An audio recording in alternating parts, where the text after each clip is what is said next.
IT job కోసం చూస్తున్నారా? ఐటీలో కెరియర్ బిల్డ్ చూసుకోవాలనుకుంటున్నారా? అయితే సమాధానం కోడింగ్ ట్యూటర్. అన్నయ్య అంటాను ఆయన్ని. కృష్ణరాజు గారు. ఎందుకంటే ఆయన ఈ వెస్ట్ గోదావరి ఆయన ఇది ఎంపీగా చేశారు. సార్. కానీ నాకు పరిచయం మాత్రం బాబా బామర్తికే.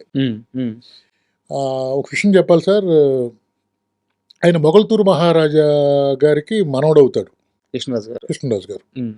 మొగల్తూరు మహారాజుకి మా ఫ్యామిలీకి చిన్న ఇది ఉంది, రిలేషన్ ఉంది. ఓకే.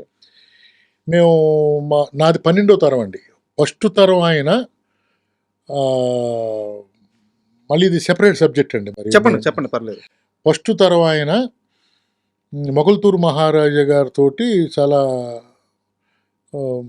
క్లోజ్గా ఉండేవాడు. ఆయన పేరు పేరంటాళ్ళు అండి. కృష్ణా జిల్లా వీళ్ళది, చినకర అగ్రహారం, కృష్ణా జిల్లా. అక్కడ నుంచి వీళ్ళు చాలా ఇంటర్వ్యూలో చెప్పానండి, చాలా పెద్ద స్టోరీ అది. వాళ్ళు మా తాతగారికి, అంటే మా తాతగారి 10వ తరం తాతగారికి మొగల్తూరు మహారాజా గారికి మధ్యలో ఒక ఫ్రెండ్షిప్ ఉంది. ఓకే.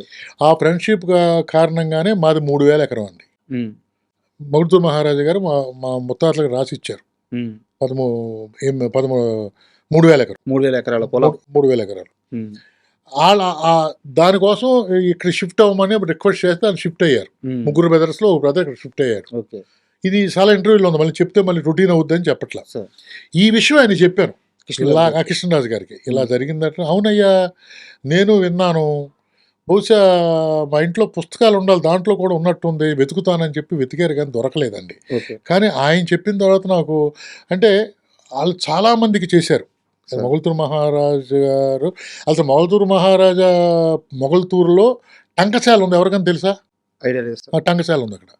ఇప్పుడు మన హైదరాబాద్లో టంకశాల ఉంది కదా, అది అక్కడ ఉంది. ఒక 800 సంవత్సరాల క్రితం అక్కడ ఉంది టంకశాల ఉంది. ఆయన ఆధ్వర్యంలోనే ముద్ర ఈ అంటే రాజులు అంటే వీళ్ళు మామూలు రాజులు కాదు. అయ్యో సార్, అది అక్కడి ఇది చెప్పిన తర్వాత ఆయనకి నేను క్లోజ్ అయ్యానండి. ఆయన ఎటువంటి వాడు అంటే సార్, సూర్యవంశరాజులు అంటారు సార్. రాజుల్లో సూర్యవంశరాజులు, చంద్రవంశరాజులు ఇలా అంటారు కదా సార్. ఒక రాజుగా నేను పెరిగింది చేసింది మా ఊరంతా రాజుల మధ్యనే ఉంటాం. రాజుల్ని వరుసలు పెట్టి చిన్నాన్న, మావయ్య, పెదనాన్నని పిలుచుకుంటూ ఉంటాం. కానీ కృష్ణరాజు గారిలో రాజుల్లో సహజ గుణంతో పాటు ఎక్స్ట్రా గుణం ఏంటంటే, మా కో డైరెక్టరు అనే వాచ్ బాగుంది అన్నాడు. ఇలా తీసి వాచ్ ఇచ్చేసాడు. అబ్బా, ఆయన ఏదన్నా బాగుందంటే ఇచ్చేస్తాడు తీసుకుని. ఇంకెంతకంటే ఏం చెప్పను మీకు నేను. ఇంకోటి స్పెషల్ భోజనం వచ్చింది ఇంటికాడ నుంచి ఒక 20 మందికి. 20 మందికి 20 మంది తింటారు అది. అంటే సార్ రైస్ అక్కడే ఉంటుంది కదా, చేపల కూర వచ్చిందండి 10-15 మంది సరిపోద్ది, రొయ్యల కూర వచ్చింది 10 మంది సరిపోద్ది.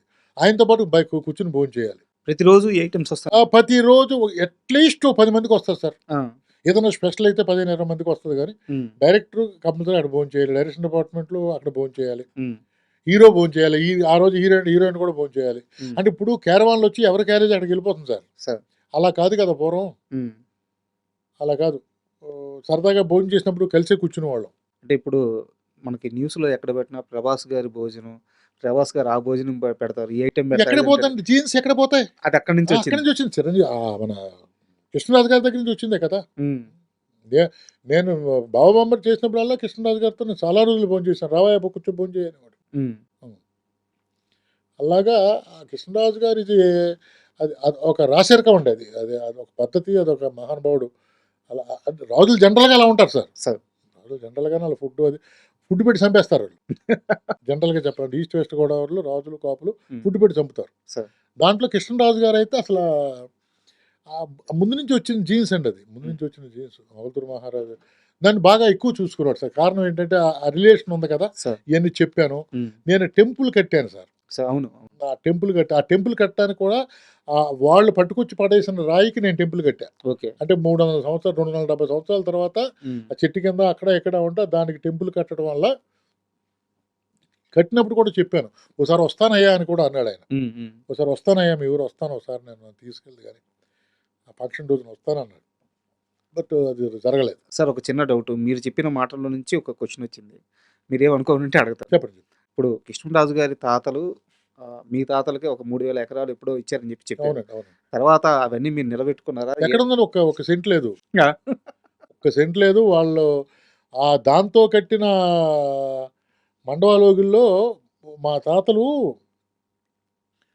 ఒకసారి సైక్లోన్ వచ్చిందటండి. సార్. పుట్టకొకటో, చెట్టుకొకటో 5 రోజులు సెటిల్ మీద ఉన్నారంట. హ్మ్. కొంచెం లో మిడిల్ క్లాస్ వాళ్ళు. ఇలా కాదురా అని ముగ్గురు తాతలండి. ఇలా కాదురా అని చెప్పి 1927లో ఒక ఇది కట్టారు. 500 మంది అట్ ఏ టైము భోజనానికి లేచిలాగా, ఓకే. ఏదన్నా సత్రంలాగా, పెద్ద సత్రం. ఏదన్నా ప్రాబ్లమ్ వస్తే మన ఇంటికి వచ్చేలాగా. హ్మ్. ఇది కట్టిన తర్వాత 2 సార్లు వచ్చినాయంటండి. అలాగే 500 మందికి ఎంతమంది అంతమంది ఉన్నారు. 4 రోజులు ఇక్కడే భోజనాలు చేశారు. హ్మ్. కానీ నాశనం అయిపోయారండి వాళ్ళు అది కట్టి. కారణం ఏంటంటే అది వాస్తు లేకుండా ఇష్టం వచ్చినట్టు కట్టేశారట. ఓకే. దాన్ని నేను కాపాడి నేను నాశనం అయిపోయాను. సార్. నేను ఈ తాతలు అని చెప్పి నాకు నూరు పోయిస్తారండి. హ్మ్. ఆ తాతలు నాకు ఎక్కేసింది. వాళ్ళ పేరు నిలబెట్టాలని మండవాలోగుల్ని 3 సంవత్సరాల వరకు నేనే నిలబెట్టానండి. హ్మ్. దానికి ఒక పెద్ద ఖర్చు ఉంటది గదా! అసల నాన్న నాన్నగారు, అమ్మగారు 11లో కాలం చేశారు. అమ్మగారి కంటే ముందు నాన్నగారు 10 సంవత్సరాలు 7 సంవత్సరాల ముందు కాలం చేశారు. అసలు యాక్చువల్‌గా అప్పటి నుంచే వచ్చేయాలి. నేను ఆ మండవాలోగులు పెట్టిన డబ్బయితే ఇక్కడ నాకు ఒక 7, 8 విల్లాలొచ్చునండి. అబ్బా! 7, 8 ఏంటి సార్ ఇది సంవత్సరానికి ఎకరం 30,000 టైంలో చుట్టూ ప్రహరీ పెడతానికి 2,00,000 అయింది. ఎన్ని ఎకరాలొచ్చును? సిమెంటులు చేయడానికి 1,50,000 అయింది. ఎన్ని ఎకరాలొచ్చును? అలా లెక్కేసుకుంటే నా ఆస్తి ఎంతుండును? ఆ మండవాలోగులి మీద ప్రేమతోటి మా తాతలు కట్టించారు. ఆహా! ఓహా! అని చెప్పి క్షవరం అయ్యే వరకు వివరం రాలేదు. హ్మ్. వివరం వచ్చేసరికి ఏమీ లేదు. కానీ మంచి పనికే వాడారు కదా సార్. మంచి పనని అనరండి. బలిసి ఎలిసేడీడు. హ్మ్. ఆళ్ళకి లేనిది ఈడికెందుకు? హ్మ్. వీళ్ళ తాతల పేరు నిలబెడతాం అంటే ఏంటి? అవసరమా ఈడికి? సార్. అంటారు కదా సార్! అదే జరిగింది. కానీ మొన్న తీసేసాం సార్ ఆ మండవాలోగిలి. అంటే తీసేయడం అంటే ఇంకా తట్టుకోలేకపోవటం ఒకటి, పడిపోతూ వస్తుంది. హ్మ్. అంటే అది అందరూ కలిపి చేయాలి గానీ ఒక్కడినే చేయలేను కదా! సార్. అందుకని చెప్పి డిమాలిష్ చేసేసానండి. ఓకే. ఎప్పుడన్నా ప్రభాస్ గారిని కలిసారా మీరు? నేనెప్పుడు కలలేదు సార్ ఆయన. ఓకే. ఎప్పుడు కలలేదు. ఆయనకి ఇదంతా తెలుసా అసలా? తెలీదండి. తెలీదు. తెలిసుండదు. ఇది మీ ద్వారా ఏదైనా తెలిసుంటే నేను ఇంటర్వ్యూలో చెప్పానండి. అసలు ఎలాగా మొగల్తూరు మహారాజా గారికి మాకు అదేం చెప్పమంటారండి? మీరు కూడా వినండి. మీరు మరి ఇంటర్వ్యూలో చూడండి దానికంటే ఒకవేళ మీరు ఏసినా ఏయకపోయినా మొగల్తూరు మహారాజా గారు మొగల్తూరు నుంచి బయలుదేరి గణపురం 8 కోటలున్నాయండి వెస్ట్ గోదావరిలో. సార్. 8 కోటలు ఆయన ఆధ్వర్యంలోనే ఉండి. సార్. ఆయన అయ్యప్పరాజు గారు ఆయన పేరు. మొగల్తూరు అప్పుడు అయ్యప్పరాజు. ఆయన వెళ్తా ఉంటే మధ్యాహ్నం 12 గంటలకి డేరా ఏశారు. పల్లకీలో వెళ్తున్నాడు ఈయన. హ్మ్. గిర్రాలతో వచ్చారు. నలుగురు రాజుగారికి డేరా ఏశారు. వాళ్ళు డేరాలో యేసుకున్నారు. ఈయనకి భోజనం పెట్టారు. పడుకొని లేచిన తర్వాత ఒక ముంతలో మజ్జిగొచ్చింది. హ్మ్. ఆ రోజుల్లో ఫ్రిడ్జ్‌లోని తీసినట్టు హ్మ్.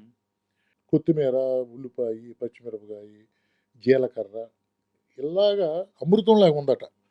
తాగాడు. ముంత తాగేశారాయన. హ్మ్. ఆ రోజుల్లో మహానుభావులు 6'5", 6'6" ఉండేవారు మనుషులు. మా తాతగారే 6'3" అండి. ఆ! వాళ్ళ ఆహార్యం ఆ! అనేది అది వేరు ఉంది గదా! గదా! హ్మ్. ఆయన ఆ పని చూసుకొని వచ్చేటప్పుడు మళ్ళీ అక్కడే డేరా ఏసి ఆ మజ్జిగ తెప్పించండన్నారు. హ్మ్. డేరా ఏశారు, భోంచేశారు, పడుకున్నారు. మధ్యాహ్నం 3 గంటలకు చూస్తే మజ్జిగ రాలా. హ్మ్. ఏంటి అంటే రంగాచారి గారని చెప్పి ఆయన పిఏ. పిఏ హ్మ్. మీన్స్ మంత్రి అంటాం కదా హ్మ్. ఇప్పుడు. ఏమయ్యా మజ్జిగ రాలేదంటే ఆయన ఏదో నసుకుతున్నాడంట. ఏది నువ్వేం చెప్పంటే లేదంటే వాళ్ళది ఈ ఊరు కాదండి కృష్ణా జిల్లా ఏదో చెప్తుంటే కాదు అర్జెంట్‌గా ఎళ్ళిపోయారు. ఎళ్ళిపోవడం కాదు పిలిపించి ఇక్కడే ఉంటున్నాం నైట్ అని చెప్తే ఈళ్ళు మళ్ళీ రోడ్డు మీద పడ్డారు. హ్మ్. అప్పటికి ఆయన ఒక 7, 8 కిలోమీటర్లు, 10 కిలోమీటర్లు వెళ్ళిపోయారు. పిలిచి అడిగితే ఆయన వచ్చాడట నెక్స్ట్ డే. వచ్చి ఏవండీ మీది ఏ ఊరు అని అడిగాడు. అయితే మాది చినకర అగ్రహారం కృష్ణా జిల్లా అండి మచిలీపట్నం పక్కనే. మీరు ఎందుకు వచ్చారు ఇక్కడికి అంటే అడిగితే మాది ముగ్గురు బ్రదర్స్ అండి. ఒక ఆయనేమో వైద్యుడు, ఒక ఆయనేమో ఉప్పు ట్రాన్స్‌పోర్ట్ హ్మ్. హ్మ్. విదేశాలకి. నేనేమో పాడిని హ్మ్. చూసుకుంటానండి. మాది 2000 గాళ్ళు. అంటే 4,000 పశువులు. హ్మ్. అన్నీ ఒక చోట ఉండకుండా 3 నెలలు మేము వస్తామండి. తిరుగుతా ఉంటాం. ఈ సంవత్సరం ఇక్కడికొచ్చాం. రాజుగారు వచ్చారు కదా! అని చెప్పి మేము మజ్జిగిచ్చాం. మీ రంగాచారి గారు తోక్కి కానీ పన్ను అడిగాడంట. హుహు.